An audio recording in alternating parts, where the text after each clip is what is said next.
আল্লাহ তাআলা আমাদেরকে পৃথিবীতে প্রেরণ করেছেন তার ইবাদত করার জন্য। তো ইবাদতের মধ্যে কিছু গুরুত্বপূর্ণ অল্প সময় এমন ইবাদত আছে যে ইবাদতগুলো করলে আল্লাহ তাআলা অনেক সওয়াব দান করেন। তার মধ্যে হতে একটি ইবাদত হলো সূরাতুল ইখলাসের ইবাদত।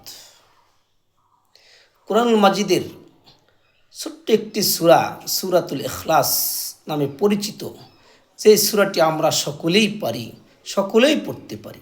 সেই সূরাটি যদি কোনো আল্লাহ তাআলার বান্দা তিলাওয়াত করতে পারেন, রাসূল বলেন একবার যদি কোনো আল্লাহর বান্দা তিলাওয়াত করেন, আল্লাহ তাআলা ওই ব্যক্তির আমলনামায় 10 পারা কোরআন শরীফ তিলাওয়াতের সওয়াব দান করবেন।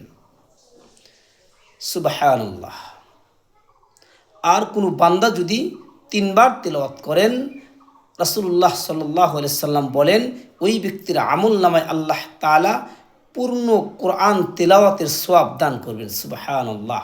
তাহলে অল্প টাইমের মধ্যে 1 মিনিটও লাগে না, মাত্র কয়েক সেকেন্ডের ভিতরে পূর্ণ কোরআন শরীফ তিলাওয়াত করার সওয়াব আল্লাহ তাআলা আমার আপনার আমলনামায় সূরাতুল ইখলাস তিলাওয়াত করলে দান করবেন।